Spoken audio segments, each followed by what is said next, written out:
Welcome back from Kyoto, Japan, the old imperial capital for more than 1,000 years, and an awfully pretty place. Final preparations are underway about 25 miles from here in Osaka for tomorrow's G20 summit of world leaders. The president will be there. We'll be interviewing him. Back in America, though, the 2020 election will be the first election in which children born after 9/11 will be able to vote, which is bewildering to those of us who lived through it. During last night's debate, Congressman Tim Ryan of Ohio said it's America's duty to keep fighting in Afghanistan for some reason, 18 years after we toppled the Taliban. That turned out to be a mistake. Tulsi Gabbard, the only veteran on stage, corrected him. Watch this.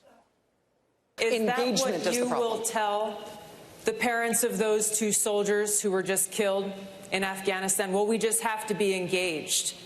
As a soldier, I will tell you that answer is unacceptable.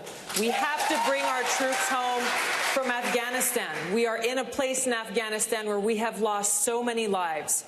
We've spent so much money, money that's coming out of every one of our pockets, money that should be going into communities here at home, meeting the needs of the people here at home.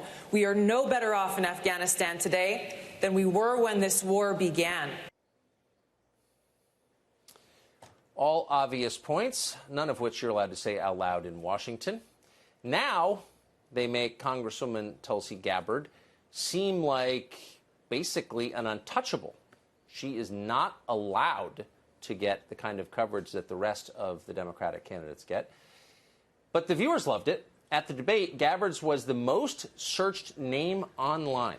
Tulsi Gabbard of Hawaii joins us tonight. Aloha, Congresswoman Gabbard. Aloha, Tucker. So I couldn't help but notice, and I'm sure you don't want to play the victim in this, but that you had, despite the fact that you won a number of online polls, you had the most Google searches, your name after the debate, you got some of the fewest minutes to speak of any of the 10 candidates on stage, and you were the only one who was essentially attacked personally by the moderators. Why do you think that was?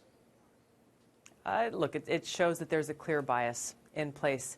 I made the most of every minute that I had. Wish I had the opportunity to have more time to address these important issues. But I want to just point out something from that clip that you played that I think is really important, where we hear a lot of politicians say this same argument that, well, we've got to stay engaged in the world, otherwise we'll be isolationists, as though the only way the United States can engage with other countries is by blowing them up or strangling them with economic sanctions, by smashing them and trying to overthrow their governments.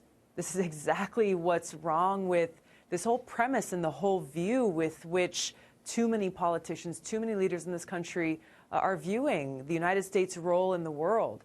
How about the United States be a leader in the world, work out differences and build relationships with negotiations and diplomacy and finding common interests and seeing how we can work together so that we can stop sending our men and women in uniform into harm's way, serving in missions that do not serve the interests of the American people, that make our country less safe and actually end up causing more harm and more damage to the people in the countries where we wage these wasteful regime change wars. That's the kind of change in leadership that I'm seeking to bring as president.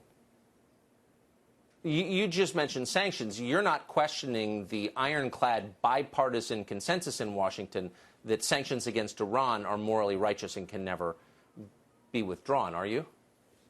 I am, absolutely. I think this is one of the things that is leading us closer and closer to a war with Iran, a war that would be far more devastating than anything that we saw in the war in Iraq. I served in Iraq in 2005 in a medical unit, and this was the height of the Iraq war. There were lots of American casualties almost every day, and I was confronted with that high, terrible human cost of war. A war with Iran would make that war with Iraq look like a picnic. Escalating these crippling sanctions, withdrawing from the Iran nuclear deal, designating Iran's military as a terrorist organization, something unprecedented, and continuing to deploy more and more U.S. troops.